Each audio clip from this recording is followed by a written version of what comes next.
Next test था section B में से ही और यूनिट 1 ही है वो, ठीक है। तो उसी में से मैंने आपको एक क्वेश्चन दिया था, न्यूमेरिकल था आपका, जिसमें मैंने लिखा था कि show that rate of loss of energy, कि जो एनर्जी का जो लॉस है of a damped electrical oscillator, कि लॉस ऑफ एनर्जी हो रही है किस ऑसिलेटर में हो रही है, इलेक्ट्रिकल ऑसिलेटर में हो रही है, वो किसकी इक्वल है आपके पास, वर्क अगेंस्ट रेजिस्टिव फोर्स, कि loss of energy is equals to rate of work against resistive force. तो ये हमारे पास क्वेश्चन था जो मैंने आपको दिया था।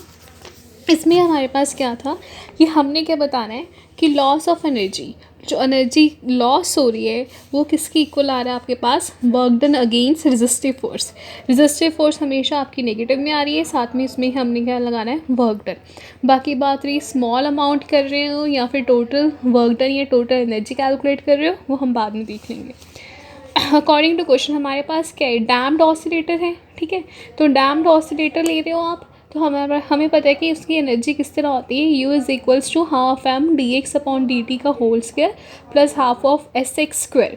ये हमने कैलकुलेट करते हैं एनर्जी, ये हमारे पास एनर्जी की वैल्यूज़ है जो हमारी आती है मैकेनिकल ऑसिलेटर में, डैम्ड मैकेनिकल ऑसिलेटर में, ठीक है। हमने क्या करना है, स्मॉल अमाउंट के लिए कैलकुलेट करना है, डिफ्रेंशिएट करो विद रिस्पेक्ट टू टाइम, तो half m constant d x upon D t, तो इसमें क्या होगा, इसकी पावर आगे आती है, फिर से डिफ्रेंशिएट हो जाएगा, प्लस हाफ ऑफ एस और एक्स के फिर से डिफ्रेंशिएट करोगे 2x D x upon D T.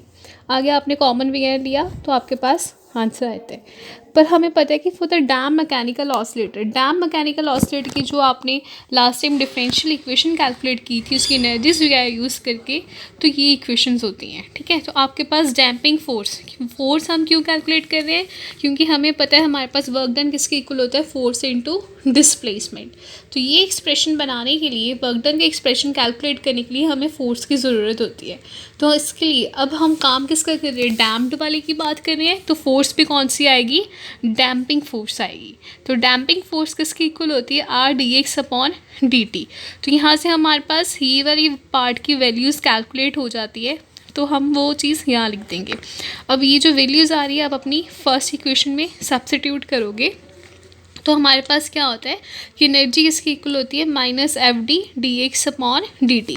कि अगर तुम इसको इससे कंपेयर करोगे तो ये जो सारा का सारा पार्ट है वो किसकी इक्वल है आपके पास, एफ डी मतलब डैम्पिंग फोर्स।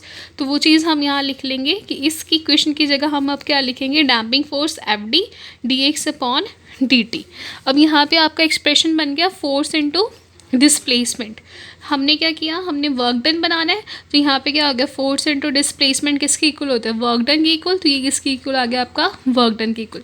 यही चीज़ हमें कैलकुलेट करने के लिए कहा था कि जो एनर्जी लॉस है, लॉस ऑफ एनर्जी, वो किसके इक्वल आ रही है, rate of work done. Rate of work done means differential form आ रही है, rate of D by D T की फॉर्म में आएगी, तो वही चीज़ यहाँ पे आ गई। हमने मैकेनिकल ऑसिलेटर की एनर्जीज ली, डिफ्रेंशिएट किया विद रिस्पेक्ट टू टाइम और वैल्यूज़ कैलकुलेट की। लेकिन हमें पता है हमारी डैम मैकेनिकल ऑसिलेटर की इक्वेशन क्या होती है, ये होती है। यहाँ से हम क्या कर सकते हैं, अपनी डैम्पिंग फोर्स की वैल्यू क्या होती है, R D x upon D T. यहाँ से वैल्यूज़ निकाली और यहाँ सब्स्टिट्यूट कर दी। देन आप इस इक्वेशन को इस इक्वेशन के साथ क्या करोगे, कंपेयर करोगे, कि comparing first and second, then आपके पास क्या आ जाएगा, ये पॉइंट आ जाता है। यहाँ से हमारे पास क्या पता चलता है कि फोर्स इंटू डिस्प्लेसमेंट वो किसकी इक्वल होता है, वर्क डन। तो यहाँ पे क्या आ गया, वर्क डन। नेक्स्ट क्वेश्चन मैंने आपको दिया था, शो डैट क्यू फैक्टर, जो क्यू फैक्टर होता है वो क्या रिप्रेजेंट कर रहा है, change in phase. Q factor किसकी इक्वल है आपके पास, फेज जो चेंज हो रहा है, किसके दौरान फेज चेंज हो रहा है, जब उसकी एनर्जी है डैम्ड ऑसिलेटर की, वो किस में आ जाती है, 1/e ऑफ इस इनिशियल वैल्यू। कि जो फेज चेंज हो रहा है वो किसकी इक्वल होगा, 1/e ऑफ इस इनिशियल वैल्यू। इनिशियल वैल्यू किसकी हमने लेनी है, एनर्जी की, ठीक है। तो हमारे पास क्या होगा, यहाँ पे क्यू फैक्टर आपने निकालना है। कब निकालना है, चेंज इन फेज, कि जब आपका फेज चेंज कर रहा है, फाई की वैल्यू चेंज करती है, कब चेंज करेगी, जब एनर्जी क्या हो जाएगी ऑसिलेटर की, 1/e हो जाएगी। तो हमारे पास मतलब क्या एक्सप्रेशन बनना चाहिए राइट हैंड साइड में, u अपॉन ई की जो इसकी इक्वेशन आ रही है, जहाँ से हमने लिखना शुरू करना है, अपना न्यूमेरिकल शुरू करना है, तो इस फॉर्म में आनी चाहिए।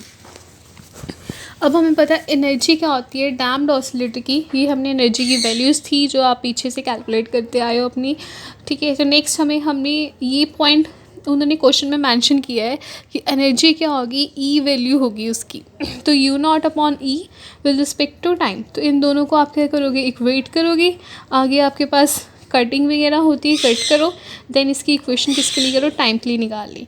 अब हमें पता है कि बी की value for mechanical oscillator, mechanical oscillator के लिए बी की वैल्यू क्या होती है, आर अपॉन 2m, तो वो हम यहाँ सब्सिट्यूट करके हमारे पास टाइम आ गया। अब क्वेश्चन में उसने बोला था कि फेस भी चेंज कर रहे हैं, तो फेस के साथ करेंगे अब हम क्वालिटी फैक्टर का रिलेशन। तो फेस चेंज कैसे करेगा, तो फेस चेंज हमें पता है किसके इक्वल होता है, d phi is equals to omega naught t dash. तो टी डैश की जो वैल्यूज़ कैलकुलेट की है वो हम यहाँ सब्सिट्यूट करेंगे, और ये वाली पार्ट हमने क्या निकाला था लास्ट टाइम, क्वालिटी फैक्टर। तो ये हमारे पास आंसर है।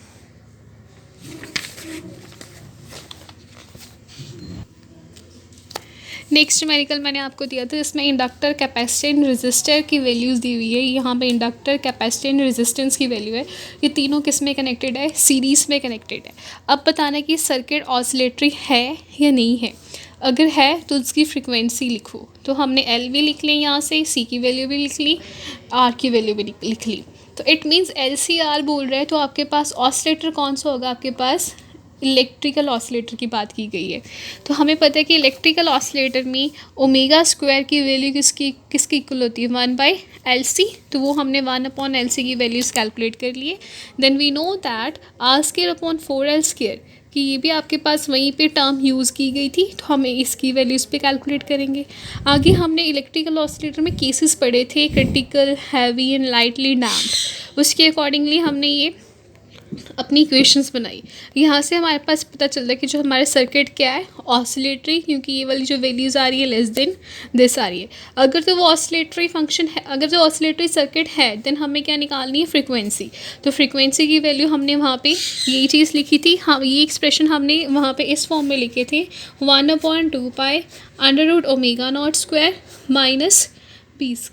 ठीक है, तो हमने यही वाली वैल्यूज़ लिखी थी, वही वैल्यूज़ हमने यहाँ पुट कर देंगे, पुट करके हम अपना आंसर कैलकुलेट कर देते थे। ये थे आपके तीन न्यूमेरिकल। यहाँ पे आपकी यूनिट 2 ख़त्म हो जाती है, सॉरी यूनिट 1 ख़त्म हो जाती है, और सेक्शन बी जिसे तुम बोलते हो वो ख़त्म हो जाती है। थैंक्स।